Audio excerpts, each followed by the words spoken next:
the worst thing about this budget, do you think? I just think it's overtly short-term and political nature. You know, it's a government that can't see beyond the May election. Scott Morrison woke up at some point in the last couple of weeks and realised he had to call an election soon, and so he got the shovel out. Some of that cost of living relief is obviously warranted in the context of real wages falling, but there's no plan beyond May for the country to grow the economy the right way and make sure the recovery works for everyone. I think that's the main deficiency. I mean, $8 billion in a cost of living handouts, people are going to get cash in their pockets. Do you think voters are going to be as cynical as you this morning? Well, first of all, voters will get the same amount of cost of living relief from either of the parties when it comes to the measures. Last night, our shadow cabinet's already determined to support the legislation when it's before the Parliament later today, and so people should expect that legislation to pass and that cost of living support to flow. But that's not the only defining feature of the budget. The defining feature of the budget was $1 trillion in debt, not enough to show for it. Real wages falling by something like $26 a week on average, and absolutely no plan for the future. This is a vote-seeker budget, which can't see beyond the next 6 or 7 weeks from a government which is running on empty, has run out of ideas after almost a decade, and whose legacy, if the government does change hands, is a whole lot of debt with not enough to show for it. Interest rates will be rising no matter who wins office. There'll be a petrol price increase in September as a consequence of this legislation. Really right across the board. I'm not quite sure what the Treasurer is congratulating himself about when you consider the legacy of this government after almost a decade. Well, you say it's cynical, but you're still going to support it.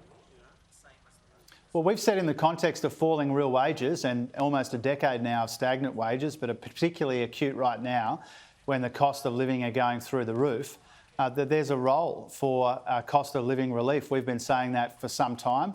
Our own policies on childcare and power bills are about providing that cost of living relief in a way that also delivers an economic benefit. So I don't think it would surprise anyone that we think there's a role for cost of living relief. We'll be supporting these measures through the Parliament. The difference between the parties is that the government has no longer-term plan for the future of the economy, and we do, and that'll be the difference at the election. Anthony Albanese said this morning that at 5 minutes to midnight, it's a government suddenly caring about cost of living. But you're also talking about a government that delivered tens of billions of dollars in JobKeeper. Is that really believable, that claim? Of course it is. I mean, this is a government which has gone after people's wages and job security and pensions and Medicare for the best part of a decade. And now, because he has to call an election in the next week or two, the Prime Minister wants to pretend to care about these cost of living pressures.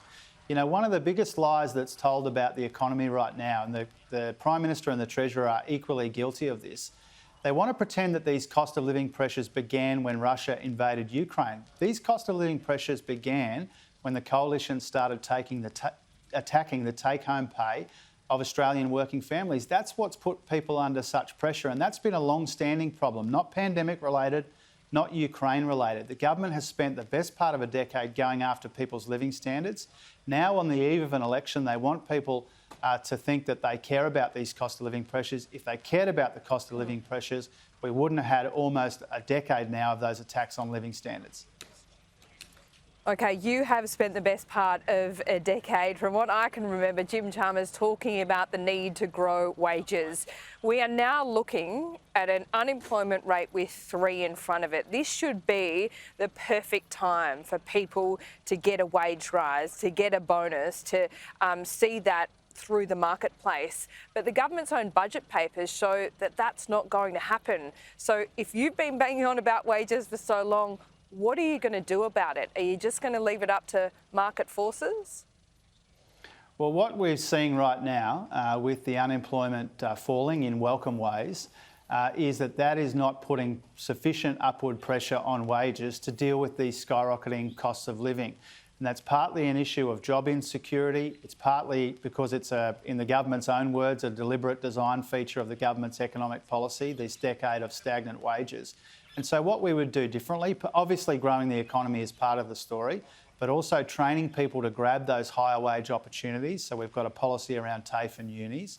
Obviously making it easier for families, if they want to work more, to earn more, to do that by reforming the childcare system as an economic reform. Clearly getting energy costs down with our Powering Australia plan as part of the story right across the board. More specifically, we've got to deal with labour hire, which is undercutting wages. We've got to deal with the gig economy, which is undercutting wages. We've got to empower Fair Work Australia to turn casual, insecure jobs into more secure, permanent part-time jobs. There are a range of things that we could do. Big difference between the government and Labor is we want to see responsible, sustainable wages growth. The fact that we haven't seen that for the best part of a decade, and now that the costs of living are skyrocketing, is a key reason why people are falling further and further behind under this government. Do you accept that it's not easy to do, particularly in this Labor market? And if you are elected, how long should voters expect until you do see wages growth? And what would you put it at? I mean, next year it's meant to be 3.25%. What would it be under Labor? Well, first of all, we're not going to make the mistake that the government's made, which is to overpromise and underdeliver on wages. Of course, wages outcomes will be stronger under a Labor government which cares about growing wages so that people can keep up with the cost of living. The government's made 55 different forecasts in their budgets before last night when it comes to wages growth, and 52 of them have been wrong. And that's because they are notorious for overpromising on wages before an election and underdelivering after an election, and we don't intend to make that mistake. Can you give us a ballpark? We're not going to put a number on it, Laura. I mean, clearly, if you deal with all those issues that I ran through when it comes to our wages policy, you give yourself a greater chance of growing wages more strongly, more responsibly, more sustainably than a government which treats it as a deliberate design feature to keep a lid on wages. But if you've been talking about it for 10 years, you must have an idea about what these policies might do. Yeah, these policies that we're talking about give Australians a greater chance of wage growth than against a government which has gone after people's wages and job security and working conditions for the best part of a decade. I'm not going to make the mistake that the government's made, which is to come out and commit to these forecasts which they have no intention and no ability to deliver on.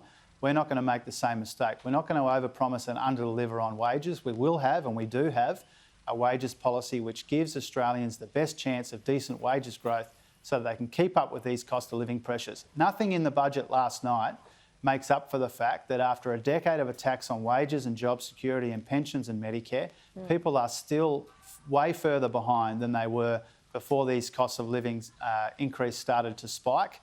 The government provides and the budget provides some modest cost of living relief, which we will vote for today, but people are still in a big hole because you can't unwind a decade of attacks on living standards in one budget or even in one term. And if you're Treasurer after May, will you put that petrol excise back up no matter what? Look, what we've said about that is that's our expectation that whoever wins office in May, that petrol prices will go back up in September. We don't want to preempt the conditions that might exist at the time or the economy or the budget that we would inherit at that time. But clearly the intention of the legislation that the government will move today is that petrol prices go down in the next couple of weeks and they go up at the end of September. And that is a deliberate strategy from the government to take problems from this side of the election and put them on the other side of the election. That's another reason why this vote seeker budget that the government handed down is incredibly short-sighted.